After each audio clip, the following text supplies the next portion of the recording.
Okay, thank you. Okay, so it's so wonderful to be here today. I want to thank Avella and Alex for giving me a wonderful tour. I want to thank Mrs. Carr and Mr. Lund for thinking of me and inviting me today. And I'm going to start today, this is just perfect with everything the students were talking about, like it's right on the theme of what I'm talking about for gratitude. And like every good scientist should, I'm starting with a poem. So this is a poem I read a few years ago. It's called You Reading This, Be Ready by William Stafford. And for those visual learners, I have it up here because I know some people aren't going to hear me. They want to read it. Starting here, what do you want to remember? How sunlight creeps along a shining floor. What scent old wood hovers. What softened sound from outside fills the air. Will you ever bring a better gift for the world than the breathing respect that you carry wherever you go right now? Are you waiting for time to show you some better thoughts? When you turn around, starting here, lift this new glimpse that you found. Carry into evening all that you want from this day. This interval that you spent reading or hearing this, keep it for life. What can anyone give you greater than now, starting here, right in this room, when you turn around? You already know the definition of gratitude. You got a bunch of examples, but I have one that I like, and it's from the world-renowned scientific expert on gratitude. There really is a world-renowned scientific expert on gratitude. Robert Emmons writes, "Gratitude is an affirmation of goodness. We affirm that there are good things in the world, gifts and benefits we've received.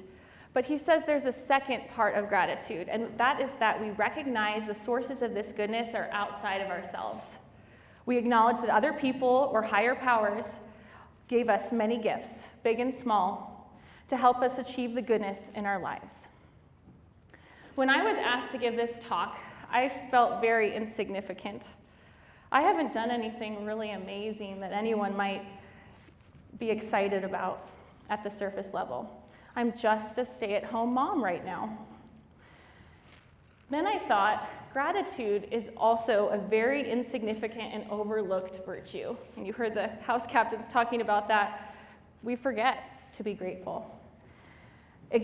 Gratitude is exactly this, a gift that goes outside of ourselves. And so what is a greater gift than each and every insignificant moment? And this is what I want to talk about today, for the most part, how gratitude ties you to the present moment. So I'm going to share some pictures. So first of all, I wanted to clarify that this is a picture of me and my sister Maria. Shout out to the 8th grade volleyball team. She is the youngest of the Lanciatis, and I'm second of the Lanciatis. So this is when we were at school together. I was teaching, she was in my chemistry class, and we dressed up for twin day, because we look a lot alike, even though we're almost 10 years apart. So I'm not Maria, and I don't play volleyball. So I started at Liberty Common School in 7th grade in 2001, which was 23 years ago. If you can believe it, I hardly can, but it seems like yesterday. When people ask me where I was on 9/11 and when I found out about it, I can tell you that I was in Mrs. Carr's 7th grade class. I was. And I remember that, which is the Plato campus science lab now. I went from 7th to 9th grade at the school. Those years that I was in 7th to 9th grade were the years that the Lord of the Rings movies came out. Okay, so just not surprisingly, thinking of middle school reminds me of Middle Earth. And at the time, we were still allowed to do things like walk around the school with a cardboard cutout of Legolas because we all wanted to marry Orlando Bloom at the time. And just so you can see, I wanted to zoom in here. Who's behind me here? There's Mrs. Carr. Yep.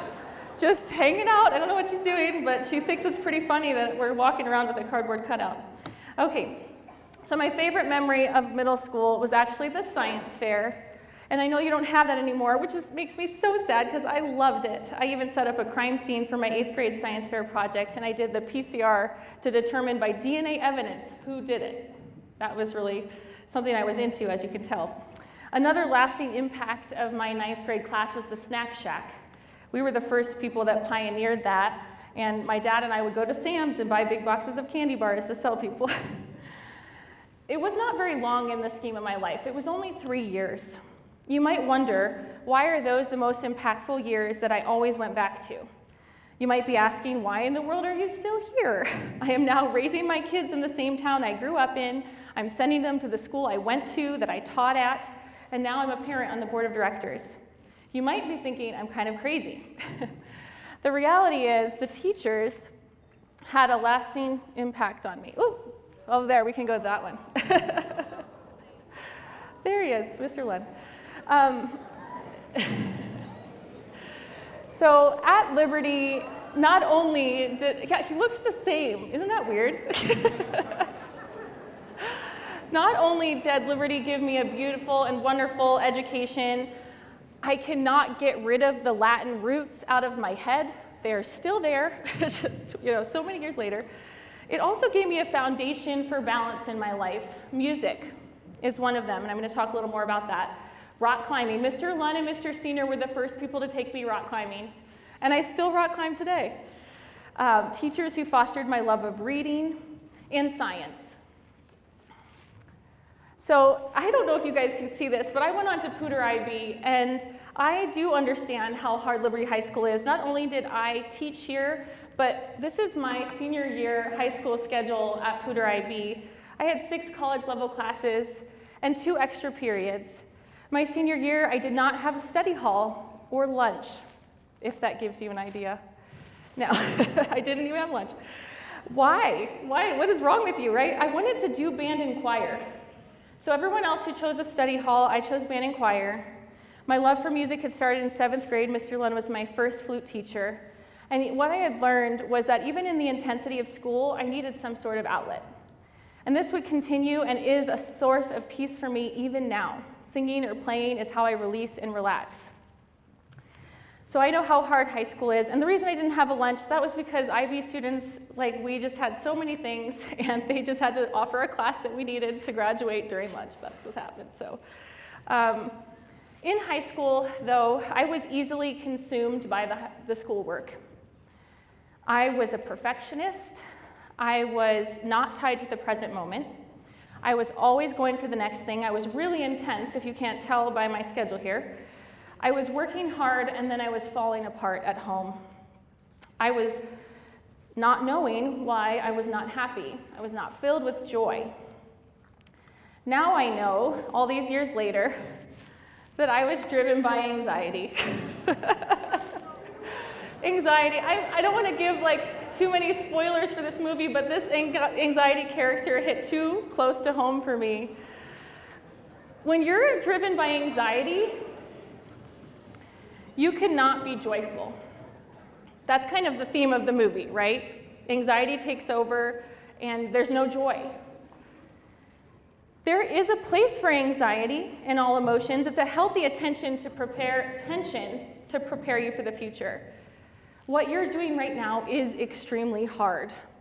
However, the unfortunate thing is, you will discover either now or later that there is not an easy way. It is so much better that you are in this struggle now than to take an easier path. At some point, your life will be hard. And I'm so glad that I had the hard times when I was still living at my home with my family support and community. So I want to talk a little bit about my college decision. We'll come back to anxiety too. I chose to go to Benedictine College, go Ravens.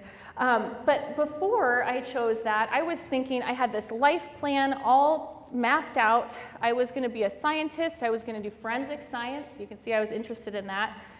And I just wanted something really prestigious, and I wanted the best, and I was working my butt off to get it. And then I visited Benedictine and saw that, I kind of started to learn, first of all, some prestigious universities are really expensive. So I wasn't really sure I could afford that economically, but I saw something at Benedictine that reminded me of Liberty, is that there was a community of support there and people that cared about me. And that's one of the things that always brought me back to Liberty, the teachers, the community, more than just the education. And I knew, and things were starting to change, that, well, I can still go into forensic science, and I can just get a biochemistry major, and it won't really matter how, I need to check my time, sorry. It won't really matter where I go, but rather just that I go somewhere. So I got into Benedictine, I got an amazing scholarship thanks to my great education, and I found a family there of support. But let me tell you, and this is something that is a recurring theme when talking to alumni that I taught and my sister and her friends, college was easy. Organic chemistry was hard. I will definitely give a shout out to that. However, I knew how to study. I knew how to write a paper. I knew how to do the hard things. And there were people around me that had never been challenged. They were away from home, and they didn't know any of those things. And it was like, oh, you've never had to do note cards? You don't know how to cite a source? Like, it was pretty crazy. People weren't challenged. So I was, again, so thankful and grateful for this community and that had taught me and prepared me for this time. So fast forward a little bit. Okay, there's my family. Okay, so I didn't become a forensic scientist. You can kind of tell. I became a teacher, and now I'm a stay-at-home mom. There's a lot of discernment that happened with this. The short version is I always had this desire to become a mother, and I realized that my dream was not the same anymore after I finished college. Also, I met my husband in college. So I became the CEO of my family. It's not insignificant. It's not something to be mourned or pitied. My education was not wasted. I'm forming human beings with the wealth of knowledge I've attained as I walked my path. The resilience I learned is important, especially when I'm not getting much sleep. You never know how your gifts are going to be used. Despite not being paid, I'm CEO of my family, I'm a leader in my community, I'm on the board of directors because of my leadership and organization skills. Critical thinking skills have helped me keep 4 little people alive so far. Learn the lessons now and learn them well. Learn that communicating well is important. Learn to find the good. Learn gratitude, and it will not fail you when life gets hard. It's okay to dream big and work towards that, but without losing sight of the present. I have to be honest. I went too far. Oh, wait.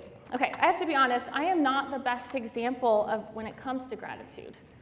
I have only formally been practicing gratitude for about 4 years now. And let me tell you what that means, a formal practice of gratitude. I learned to survive through high school on anxiety, like our friend, until I became a mother, and I continued to survive on that. And eventually, it all caught up with me. I ran out of gas in 2020. When a lot of us were at home, that was when I ran out of gas as well. I started having extreme mental health issues, anxiety. I had 3 little kids, everything going on in the world. We're death counts on the TV. It couldn't have been good for anybody, right? So one of the first things that I started doing, obviously I got some help, and one of the first things they said was, you need to start a gratitude journal. And I was like, that can't possibly work. It's so simple. But actually, scientifically, there are a lot of proven benefits to gratitude. Gratitude literally rewires people's brains to have a more positive outlook. They've studied this. They have people just writing in a gratitude journal for 3 weeks at a time, from ages 8 to 80, found that people who practice gratitude consistently report a host of benefits. Physically, stronger immune systems, less bothered by aches and pains, lower blood pressure, exercising more, taking better care of their health, sleeping longer, feeling more refreshed, psychologically, higher levels of positive emotions, more alert, alive, and awake, more joy and pleasure, more optimism and happiness. Socially, more helpful, generous, and compassionate, more forgiving, more outgoing, feeling less lonely and isolated. The social benefits are especially significant here because, after all, gratitude is a social emotion. I see it as relationship strengthening because it requires us to see how we've been supported and affirmed by other people. I've been so supported and affirmed by this specific community that I'm here giving back to it. And that became my new dream and the dream that I'm living now. So, okay, You could not get out of here with a small chemistry lesson. I'm sorry, I couldn't help myself. So I have this equilibrium reaction up here, and if you're like, well, okay, what is an equilibrium reaction? You're scaring me. You're experiencing one right now, and so am I. As we breathe, we are at equilibrium with the oxygen in the air. It just means that we have enough blood cells to capture the oxygen in the air. And when you shift in equilibrium, your body can react in different ways. So if you go a place like a high altitude and there's less oxygen, what happens? Your body has to shift back and make more red blood cells. So I have a adjacent metaphor here of a reaction, and this is past, present, and future. So the catalyst is something that can shift a reaction back and forth. Here we have anxiety. Anxiety shifts us to always be thinking about the future. And regret and shame is always pulling us to the past. And usually people struggle with one or the other of these. So being at equilibrium is obviously the goal. And what's the catalyst to get you back to the present? I hope you can guess. It's gratitude. There are going to be things that are going to pull you out of the present moment. Work, family life, finances, sickness. But if you have this gratitude, you're going to be more tied to the present moment. You're going to be happier and more full of joy. Liberty's teaching you so many amazing things. Like I said, I can't get those Latin roots out of my head. They're preparing you to be good citizens. I'm here to bridge the gap and suggest and help you to do that joyfully. I know that's gratitude. I can only imagine the difference it would have made in my life had I been practicing gratitude for all these years. If you just start now, how powerful will that be? You can literally change the world between your education and your joy. You are in some tough moments now. How do you make it through and be joyful? By remaining present. Each person is going to have their own difficulties and struggles, and yours are yours. So we're not going to compare with others. But if you're having trouble being present to the moment and you're feeling in your body that you're struggling with that, there is one way to remain present. This is the first step, is to get yourself in the moment. It's a grounding exercise where you just immediately, 5 things you see, 4 things you feel, 3 things you hear, 2 things you smell, 1 thing you taste, to get you back to the present. And I just felt like I wanted to say this because I know these people are here. There are some people that I knew personally that lived in the present moment because they didn't know how many moments they were going to have, and they were people filled with joy. And I just have to say that Maria Garland was one of those people for me. I taught her. And as well, Christopher Carr, I knew him well. So they lived in the present moment. And you know who else? Ezra Black. I didn't know him, but his joy reached me as an alumni. So you're wondering, how am I going to actually take something from this, right? Okay, so for those of you who are pragmatic, a gratitude journal. It's not a big deal. This is from the dollar store. This is mine. Don't get stuck on the details here. My challenge to you is to find these things you're grateful for, 3 things today. Not yesterday, not tomorrow, today. Get a notebook, find a pen that makes you happy, read some, and I'm going to read some of mine. Like, these are not big things. These are little, tiny, insignificant things. Okay. Gingerbread lattes. I wrote that down. I am so happy they're back. Reading to my kids. Cozy days at home with the first snow. Cooking for others. Lazy rivers. Those are really fun. Time at the pool with my kids. My parents got back from Italy. They were gone for 5 weeks. It's so helpful to have them back. Chick-fil-A. So good. Okay, and I'm just reading these randomly. Why does Chick-fil-A always get that? Gosh, Chick-fil-A is just so loved. And that's great. So it's important to go back and read these gratitude moments. They're small, they're insignificant, but I now practice gratitude in the morning and the evening to bookend my day. And I have seen those benefits in my life. I don't have anxiety anymore. There was a lot of healing that happened, but I am not driven by that anymore. Recognize that the source of goodness is outside of you. Affirm that goodness. What can anyone give you greater than now, starting here, right in this room, when you turn around? Or, as Mother Teresa said, yesterday is gone, tomorrow has not come. We have only today. Let us begin. Thank you.